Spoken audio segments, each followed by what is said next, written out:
నమస్తే. నేను మీ Gopi. Welcome back to our channel. ఈరోజు మనతో వచ్చరికి సీనియర్ జర్నలిస్ట్ భరద్వాజ గారు ఉన్నారు. సార్ నమస్తే సార్. నమస్తే సార్, రాజ్ తరుణ్ లావణ్య ఇష్యూ అనేది డైలీ రోజు రోజుకి పెద్ద అవుతా ఉంది. నిన్న నైట్ అయితే ఆమె ఒక సూసైడ్ లెటర్ రాసి మీడియాకి అదేవిధంగా పోలీసులకి అయితే ఇవ్వడం జరిగింది. రాజ్ తరుణ్ ఏమంటారంటే కేసు వెనక్కి తీసుకుంటే ఒక 5 కోట్ల రూపాయలు పరిహారంగా ఇస్తారన్నట్టుగా కొన్ని వార్తలు వస్తున్నాయి. సో ఇది ఎండింగ్ ఎప్పుడు దీనికి? అంటే ఒకటండి, ఇద్దరి మధ్య విభేదాలు వచ్చాయి. ఆ విభేదాలకి ఇతను వేరే అమ్మాయితో ఉంటున్నాడు అనేది ప్రాతిపదిక. నిన్న తను లాయర్తో మాట్లాడుతూ ఆ మాట్లాడే క్రమంలో కొంత డిప్రెషన్కి గురైనట్టు కనిపించింది అనేది ఆయన వెర్షన్. ఈ మాట్లాడుతూనే ఒక మాట అనేసిందట ఆవిడ. ఏమనేసింది?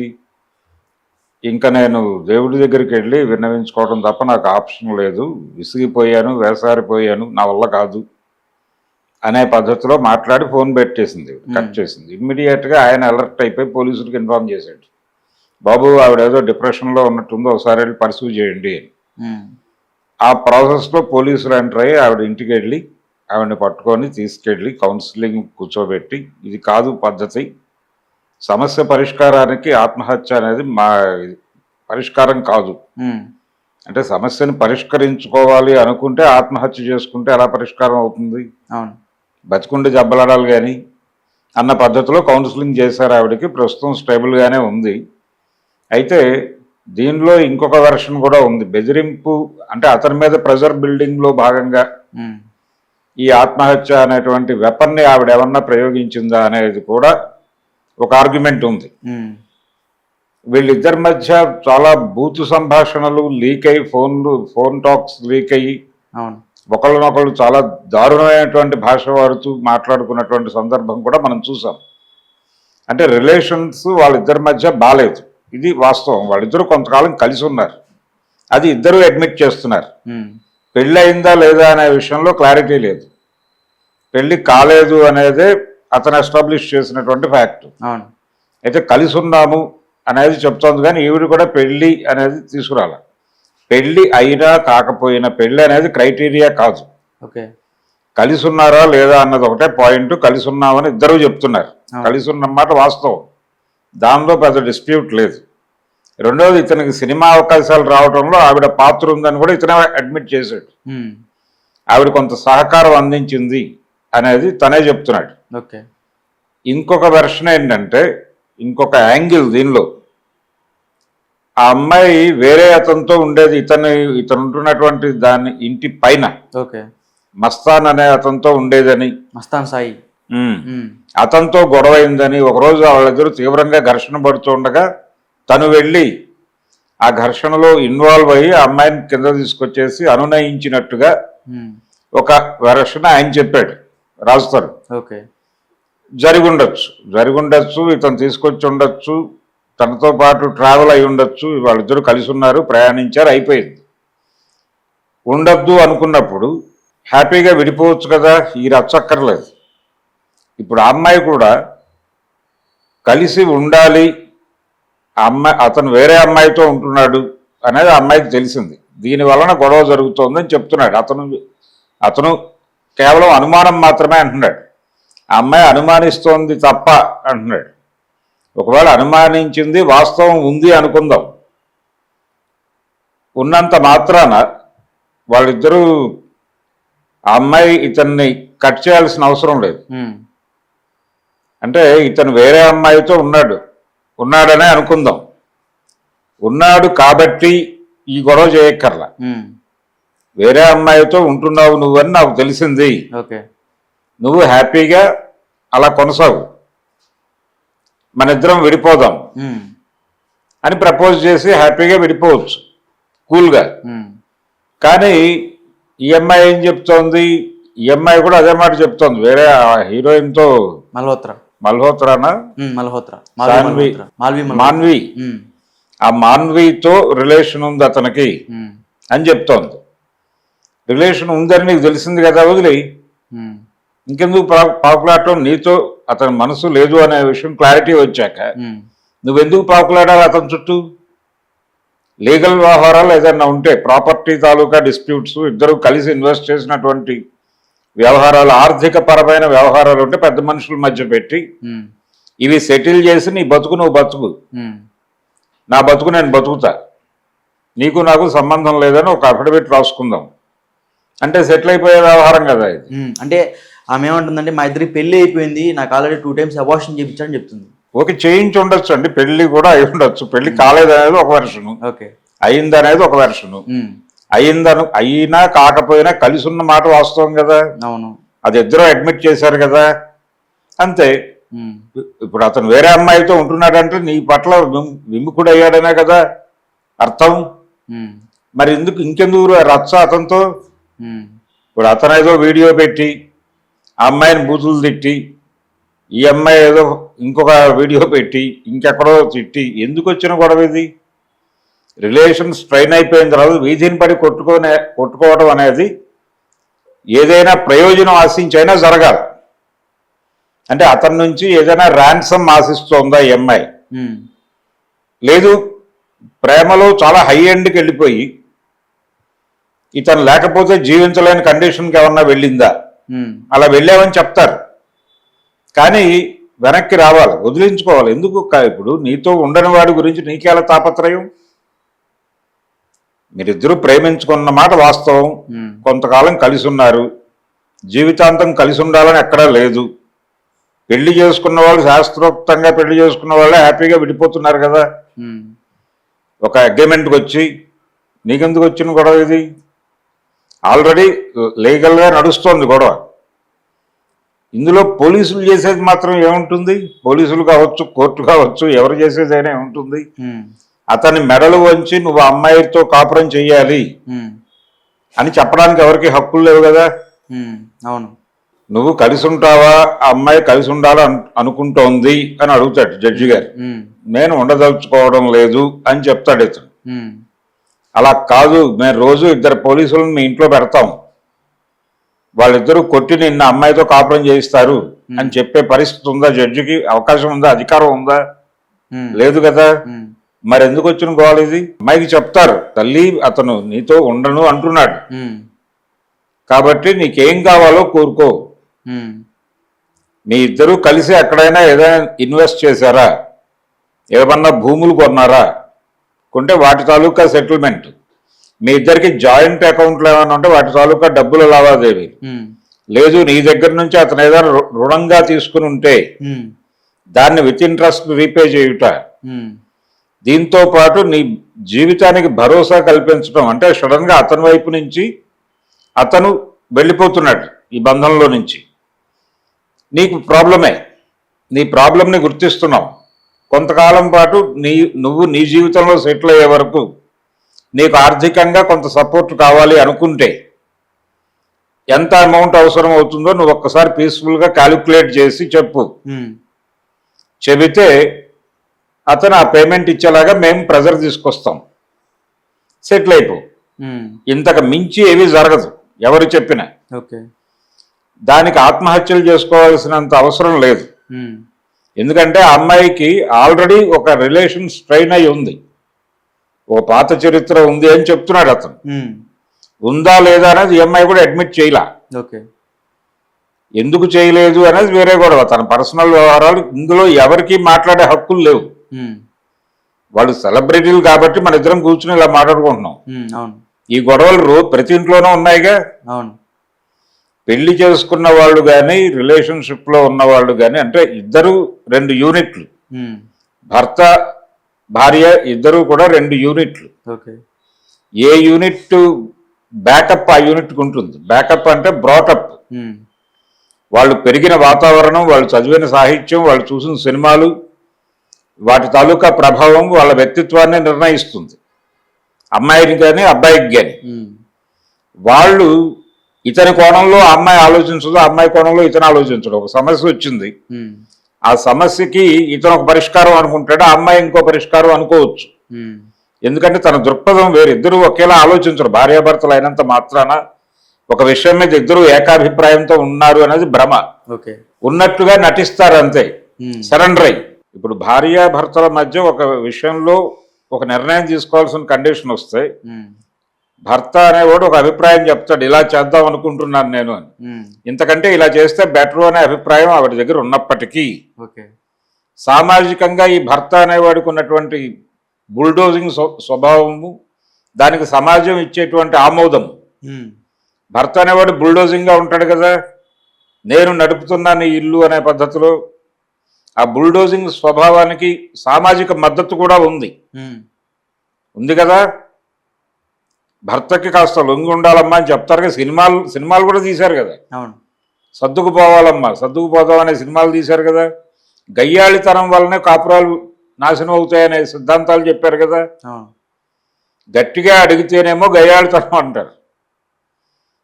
అలా కాదండి, ఇలా చేసుకుంటే బాగుంటుంది, మీరు చెప్పిన విధానం బాగానే ఉంది, కానీ నా బుర్రలో ఇంకొక ఆలోచన వచ్చింది, ఇలా చేస్తే ఇంకొంచెం బెటర్గా ఉంటుంది అని చెప్తే మేల్ ఈగో అడ్డొచ్చి అతను యాక్సెప్ట్ చేయడు చాలా సందర్భాల్లో. నీ సలహా వినటం వల్ల కొంపలా బూజు పట్టిన ఆవకాయ జాడీగా తయారైంది లాంటి డైలాగులు కూడా వేస్తారు.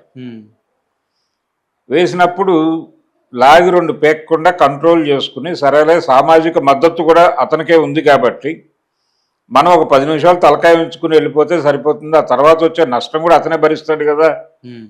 మనకెందుకు గొడవ, మనం ఎందుకు బుర్రపాటు చేసుకోవటం అని తనకి తాను సమాధానపడి లొంగి ఉన్నప్పుడు ఆ కాపురం 100 ఏళ్ళు నడుస్తుంది. ఇలాగే కాపురాలు నడుస్తాయి. అక్కడికి ఏదో ఏకాభిప్రాయం ఉండి కాదు, సరే కానీ ఏదో ఒకటి చావని అనే పద్ధతిలో సరెండర్ అయినప్పుడు మాత్రమే నడుస్తున్నాయి. అలా కాకుండా వ్యక్తిత్వంతో ప్రవర్తిస్తే ఖచ్చితంగా గొడవలు అవుతాయి. గొడవ అంటే నువ్వు చెప్పిన అభిప్రాయానికి భిన్నమైన అభిప్రాయం నాకు ఉంది, నేను నీ అభిప్రాయంతో ఏకీభవించటం లేదు అని భార్య అందరనుకోండి, అతను హర్ట్ అయ్యి 2 ఆవేశంలో కొట్టచ్చు, ఏదైనా జరగచ్చు, ఇంట్లో సామాన్ పగలు కొట్టచ్చు, రకరకాలుగా. అంటే సైకలాజికల్గా ఒక డిజార్డర్ స్టేజ్కి వెళ్ళిపోతారు. నా మాట వినలేదు అనేది ఒకటి, రెండోది మేలీగో. ఇప్పుడు రాజ్ తరుణ్ చేసినటువంటి వీడియోస్లో అతని ఫేస్ ఎక్స్ప్రెషన్స్ గమనించారా మీరు? ఒక రకమైనటువంటి సైకలాజికల్ డిజార్డర్ ఉన్నట్టుగా తయారయ్యాడు అతను. అతని బాడీ లాంగ్వేజ్ మొత్తం కూడా, అంటే ఆ అమ్మాయి మీద రకరకాల కోపాలు ఉన్నాయి అతనికి. ఈ కోపాలన్నీ అతని వ్యక్తిత్వాన్ని, ఇంతకుముందు ఏదైనా వ్యక్తిత్వం ఉండుంటే అతనికి, ప్రస్తుతం అతను ఎగ్జిబిట్ అవుతున్న పద్ధతి అయితే ఒక సైకలాజికల్ డిజార్డర్ ఉన్న కుర్రాళ్ళలాగా ఉన్నాడు అతను. ఆ అమ్మాయి కూడా అలాగే బిహేవ్ చేస్తోంది. నిన్న సూసైడ్ చేసుకుంటానని అడ్వకేట్తో చెప్పడము, అంటే అదొక లీడ్. అతను అలర్ట్ అవుతాడు, అతన్ని అలర్ట్ చేయడం ద్వారా పోలీసులను అలర్ట్ చేసి తనని తాను ప్రొటెక్ట్ చేసుకుంటూ అతని మీద ప్రెజర్ బిల్డప్ చేసే స్ట్రాటజీ అవి కూడా ఉండొచ్చు, కాకపోయి ఉండొచ్చు.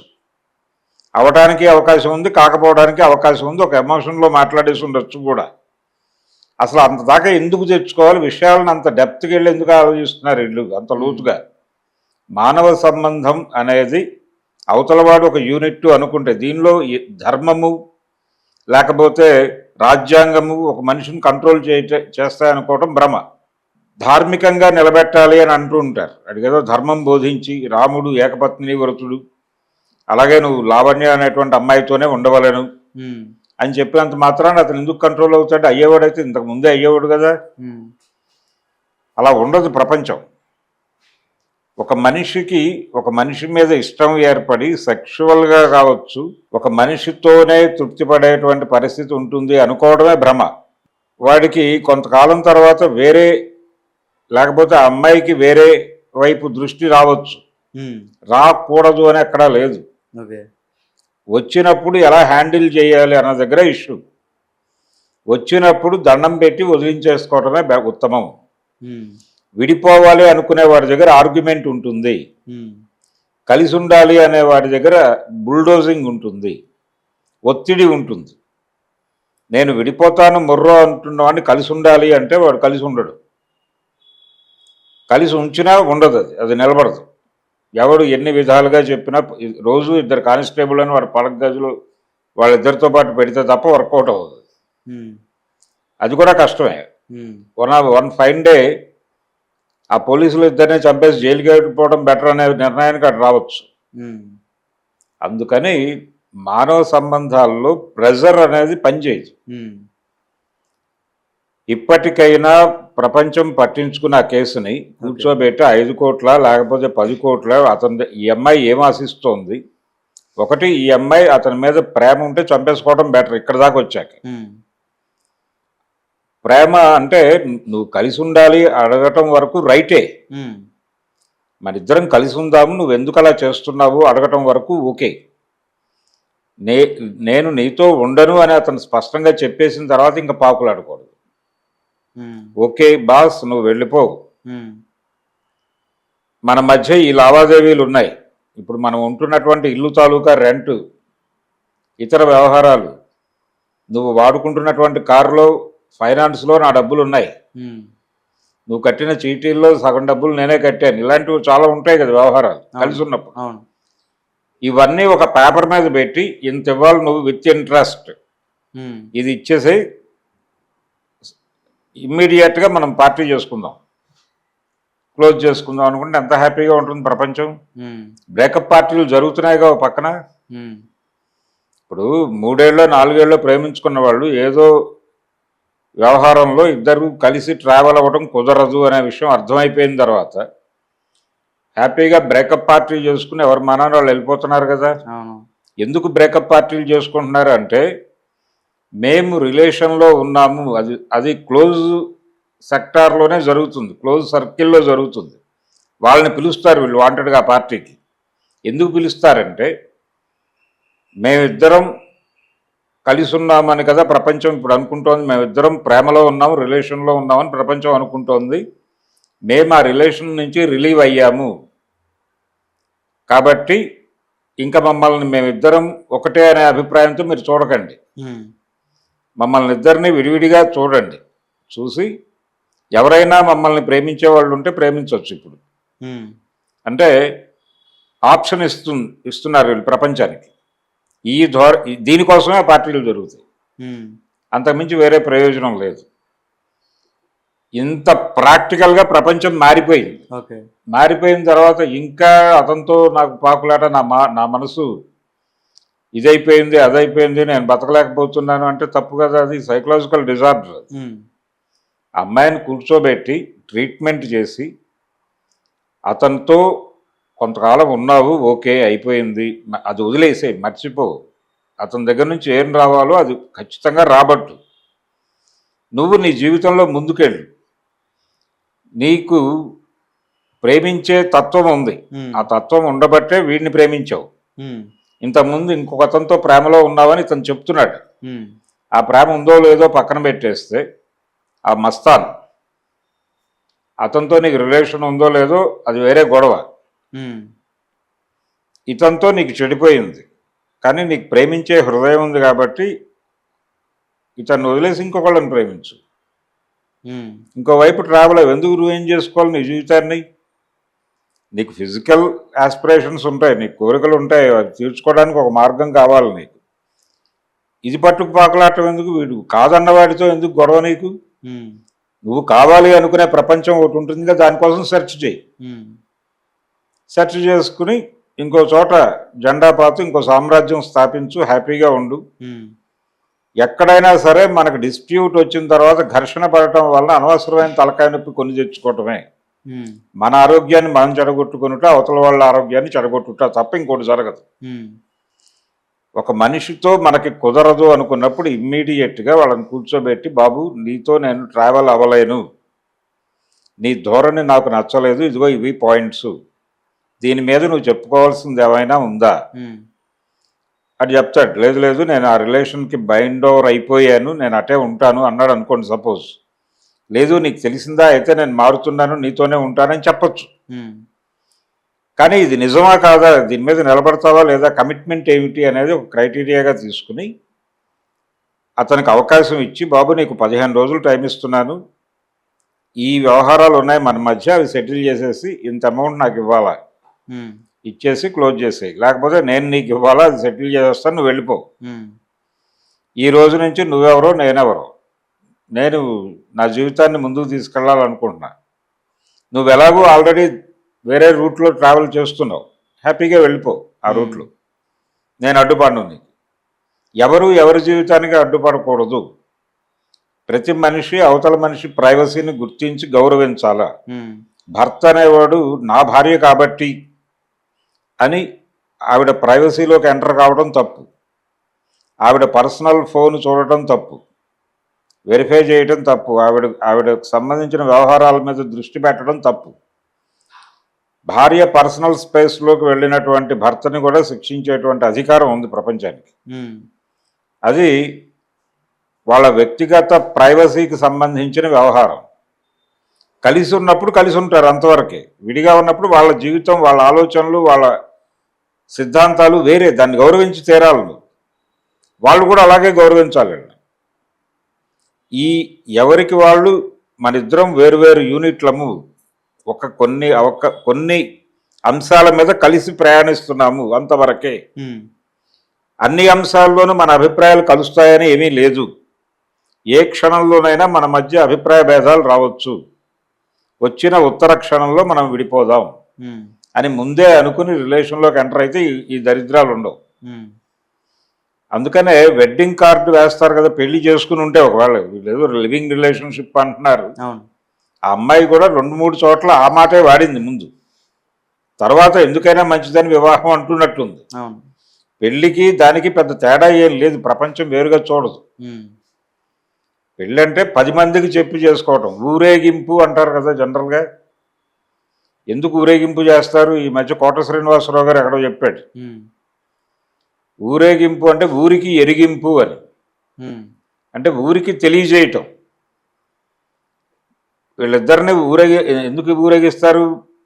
పెళ్లి కొడుకుని పెళ్లి కూతుర్ని వీళ్ళిద్దరూ ఇక నుంచి కలిసి ఉంటారు, కలిసి తిరుగుతారు.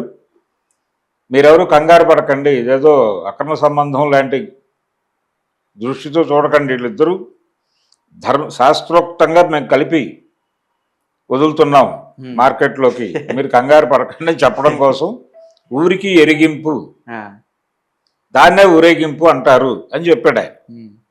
ఎంత ఎంత చక్కటి మాట అది. అలా ఊరికి తెలియజేయటం కోసం పెళ్లి చేస్తారు తప్ప దానిలో ఏమీ లేదు, విషయం ఏం లేదు. 10 మందిని ఎందుకు భోజనం పెడతారు? వాడికి రావాలంటే వాడికి ఒక అట్రాక్షన్ ఉండాలి. ఇక్కడ వాడిని పిలిచి వాడికి భోజనం పెట్టి, బాబు వీళ్ళిద్దరూ కలిసి ఉంటారా, రేపటి నుంచి నువ్వు కంగారు పడకు అని చెప్పడానికి. అయిపోయింది, that's all programme. Okay. Divorce అయిపోయిన తర్వాత దానికేం సెలబ్రేషన్ ఉండదుగా. ఉంటుందా? ఉండదు కదా. ఇంకేముంటుంది. కానీ బయట బ్రేకప్ పార్టీలు జరుగుతున్నాయి. అవి ఎందుకు జరుగుతున్నాయో చెప్పాను నేను. ఇంత క్లారిటీతో ప్రపంచం ఉన్నప్పుడు ఇంకా ఈ రచ్చ ఎందుకు, కొట్టుకు చావటం ఎందుకు, వీళ్ళు కూడా ఇంత సాగదీయటం ఎందుకు, ఇతను కూడా ఎందుకు ఆవేశపడుతున్నాడో నాకు అర్థం కావట్లే. ఆ రాజుతోరన్ అన్న కుర్రాడు అంత రెచ్చిపోయి అమ్మాయిని తిట్టాల్సిన అవసరం ఉంది. అతను అమ్మ జరిగింది ఇది, నెంబర్లో ఏదో తేడా ఉంది. అమ్మాయి 7 ఏళ్ళు అంటుంది, ఇతను 11 ఏళ్ళ నుంచి. ఇతను 7 అంటున్నాడు, అమ్మాయి 11 అంటుంది. వాళ్ళ రిలేషన్షిప్ స్టార్ట్ అయ్యి ఎప్పుడైనా సరే కనీసం సంవత్సరం అయినా కలిసి ఉన్నారా లేదా అన్నదే పాయింట్. ఆ 7 ఏళ్ళు ఈ 11 ఏళ్ళు కూడా ఇష్యూ కాదు. వారం రోజులు కలిసి ఉన్నా చాలు, కలిసి ఉన్నట్టుగానే లెక్క వేసుకోవాలి. ఇప్పుడు ఆ అమ్మాయిని వదిలేసి వెళ్ళిపోతాను అంటున్నావు, సెటిల్మెంట్ ఏమిటి? అంతే. Be practical. సైకలాజికల్ వ్యవహారాలు వద్దు ఇక్కడ. మనసుకి పట్టించుకొని ఆవేశపడటం తప్పు. ఈ ప్రపంచంలో ఏదైనా సరే నీకంటే ఎక్కువ కాదు అని ప్రతి మనిషి అనుకోవాలి. నాతో విడిపోతున్నాడంటే వాడి కర్మనే నువ్వు అనుకోవాలి, వాడు కూడా అదే అనుకోవాలి. అనుకొని విడిపోయేటప్పుడు పీస్ఫుల్గా అవతల వాళ్ళది సెటిల్ చేసి పంపించేస్తే వీడికి జీవితంలో ప్రశాంతత ఉంటుంది. ఏ సంబంధమైనా ఖచ్చితంగా 100 ఏళ్ళు మెయింటైన్ చేయాలి, నడపాలి అనుకోవడం అంత దౌర్భాగ్యం మరొకటి ఉండదు. పెళ్ళిళ్ళు 100 సంవత్సరాలు 1000 సంవత్సరాలు వర్ధిల్లాలు అనుకోవటం కంటే అమాయకత్వం ఇంకోటి ఉండదు. ఆ మధ్య జగన్మోహన్ రెడ్డి గారు అనవసరంగా పవన్ కళ్యాణ్ పెళ్ళిళ్ళని ధార్మిక కోణంలో విశ్లేషించి రాజ్యాంగం మీద దాడి చేశాడు. ఆయన ఎవరు కోర్టుకు వెళ్ళి సీరియస్గా నిలబెట్టలేదు, కానీ ఆ రోజున ఆయన మాట్లాడిన మాటలకి కోర్టు తీసుకెళ్ళి నిలబెట్టి ఉండాల్సింది. ఇప్పుడు మీరు చెప్తున్నారు కదా, ఇది ఎవరైనా తీసుకొని కేసేస్తారేమో. ఇప్పుడు పవన్ కళ్యాణ్ అనే అతను ఒక అమ్మాయితో వివాహ బంధంలోకి ఎంటర్ అయిన తర్వాత ఆ అమ్మాయితో తన ప్రయాణం కుదరదు అనుకునే హక్కు అతనికి ఉంది. రాజ్యాంగం ఇచ్చింది, అది నువ్వు కాదు. నువ్వు ముఖ్యమంత్రి ఈ రోజు అయ్యావు, ఉమ్, రాజ్యాంగం కల్పించిన హక్కు అది. ఉమ్, ఆ ప్రకారం కుదరదు అనుకున్నారు, వాళ్ళు కోర్టుకు వెళ్ళారు లీగల్గానే. లేదు ముందు విడిపోయారు, వేరువేరుగా ఉన్నారు, ఉందామని అనుకున్నారు, తర్వాత కోర్టుకు వెళ్ళారు అనుకుందాం. ఉమ్, కోర్టులో నీకు చట్ట ప్రకారమే డైవర్స్ ఇస్తున్నారు అక్కడ. ఉమ్, రాజ్యాంగం అనుమతి పొంది కదా చట్టం చేసింది. అవును. అంటే నువ్వు విడాకులు తీసుకున్న వాడిని రెడిక్యూల్ చేస్తున్నావంటే, అపహాస్యం చేస్తున్నావంటే, నీకు విడాకులు చట్టం మీద గౌరవం లేదు అని అనుకోవాలిగా. ఉమ్, చట్టం మీద గౌరవం లేదు, రాజ్యాంగం మీద గౌరవం లేదు, నువ్వు రెడిక్యూల్ చేస్తున్నావు ఆ రెండింటిని. అందుకని రాజ్యాంగాన్ని అపవిత్రం చేస్తున్నాడు అని కేసు పెట్టి జగన్మోహన్ రెడ్డిని లోపలేయాలి కదా. ఆ ప్రయత్నం ఎవరు చేయాల. ఉమ్, అది తప్పు. అది చేయకపోవడం వలన ఇంకా మాట్లాడతారు అలాంటివి.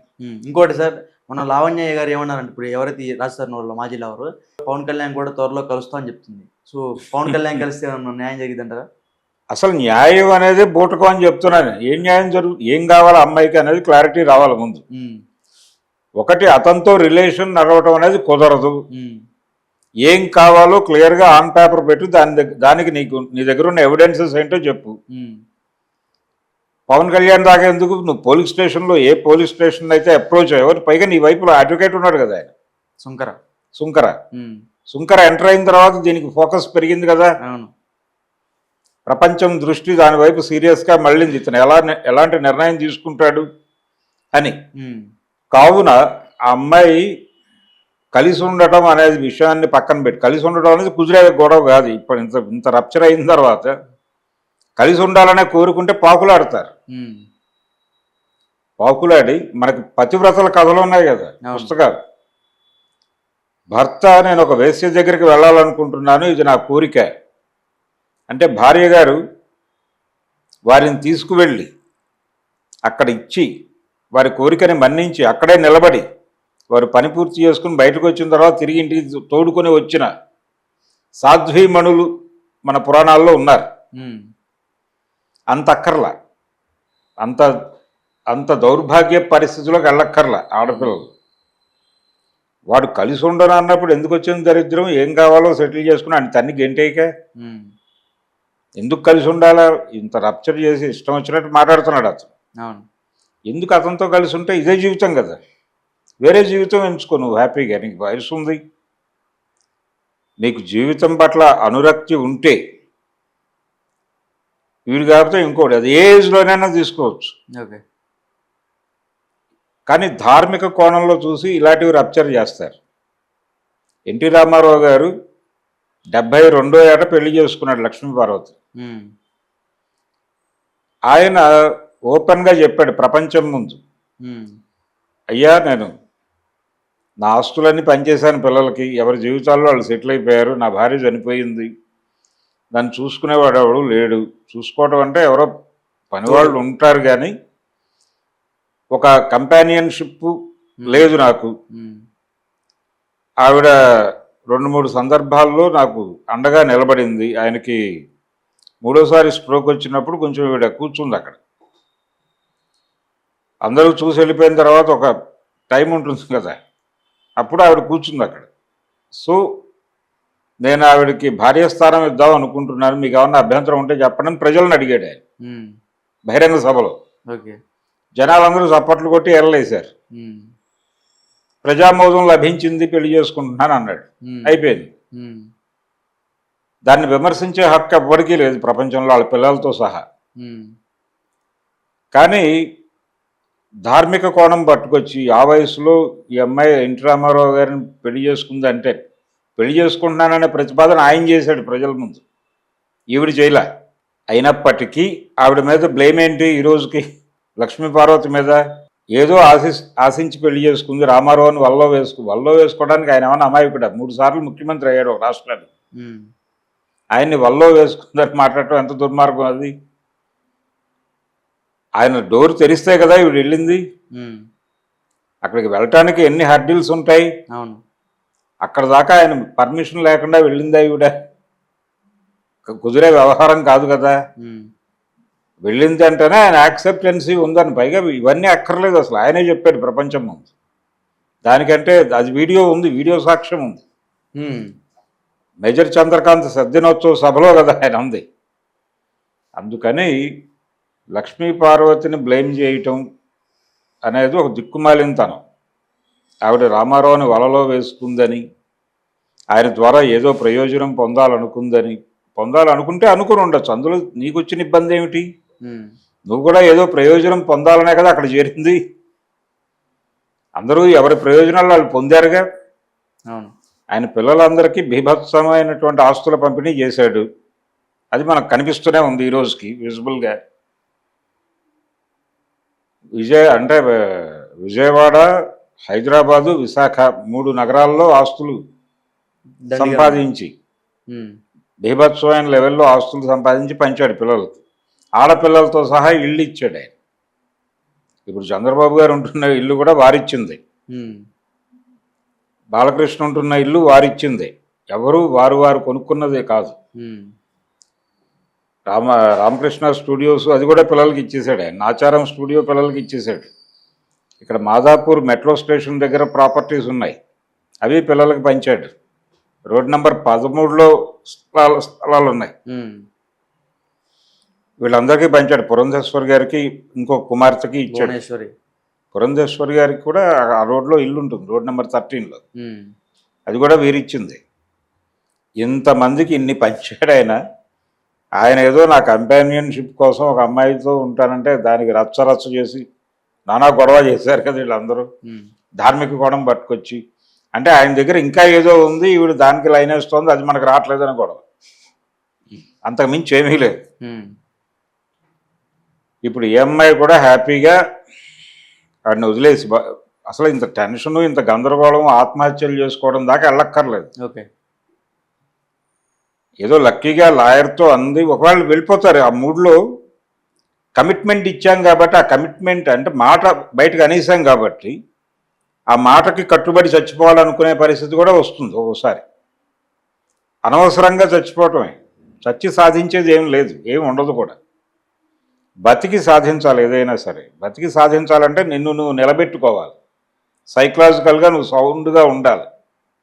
నువ్వు సైకలాజికల్గా సౌండ్గా ఉంటే డబ్బులు ఇస్తాడు. ఇవ్వకపోయినా వదిలేసి నీ బతుకు నువ్వు బతకచ్చు కదా. నువ్వెందుకు డిపెండ్ అవ్వాలి వాటి మీద? వద్దు మొర్రో అన్నవాడి చుట్టూ పాపులాటం అంత దరిద్రం ఇంకోటి ఉండదు కదా. తెలంగాణ, ఆంధ్ర విడిపోయినాయి. తెలంగాణ వాళ్ళు విడిపోతామని చాలా కాలం నుంచి ఉద్యమాలు చేస్తున్నారు. ఆంధ్ర వాళ్ళు కూడా విడిపోతామని 72లో జయాంధ్ర ఉద్యమం చేశారు. సిడబ్ల్యూసి విడగొట్టడానికి సుముఖంగా తీర్మానం చేయగానే సమైక్యాంధ్ర ఉద్యమం చేశారు వాళ్ళు. విడిపోము అని సమైక్యాంధ్ర అన్నారు కదా. మేము విడిపోతాం మొర్రో అంటుంటే అది తప్పు. విడిపోతాము అన్నవాడి దగ్గర ఎప్పుడైనా ఒక ఆర్గ్యుమెంట్ ఉంటుంది. ఎందుకు విడిపోతున్నాము అనేది ఒక ఆర్గ్యుమెంట్ ఉంటుంది. కలిసి ఉండాలి అనే వాళ్ళ దగ్గర ఆర్గ్యుమెంట్ ఉండదు. ఎందుకంటే వీళ్ళే వాళ్ళ పాలిటీ విలన్లని వాళ్ళు ఆల్రెడీ ప్రకటించి ఉంటారు. ఇప్పుడు ఆయన లావణ్యం మీద 100 ఎలిగేషన్స్ చేస్తున్నాడు. ఎవరు? రాజ్ తరుణ్. అందులో కొన్ని వాస్తవాలు ఉండొచ్చు, అవాస్తవాలు కూడా ఉండొచ్చు, లేవని ఎవరు అంటలేదు. కానీ వాడు ఉండదలుచుకోవడం లేదు అనేది స్పష్టం కదా. ఇంకెందుకు వదిలిపారాయికోవాడిని? దాన్ని ఎందుకు మనసుకు తీసుకుని ఆత్మహత్య దాకా ఎందుకు వెళ్ళాలా? అది పరిష్కారం ఆ కేసులో. అలా జరిగితే సెటిల్ అయిపోతుంది. దాన్ని ఏదో జనాలు అదేదో ఇద్దరు, అతను సెలబ్రిటీ కాబట్టి అతను అమ్మాయిని చంపైపోయాడని ఒకరోజు, ఆ అమ్మాయి చచ్చిపోయిందని ఒకరోజు, ఇలా ఇదొక ప్రాపగాండా ఇష్యూ జరుగుతూ ఉంటుంది ప్రపంచం మీద. మధ్యలో పరువు అనేటువంటి ఒక వ్యవహారం పట్టుకొచ్చేసి ఇంకో రప్చర్ చేసి వాళ్ళకు వాళ్ళు మానసికంగా తమని తాము చిన్నబుచ్చుకుని అప్పుడు కూడా ఈ ఆత్మహత్య నిర్ణయాలు వస్తాయి. పరువు పోయింది, ఇంకెలా బతుకుతాం తలెత్తుకుని, అదొక రాంగ్ నోషన్.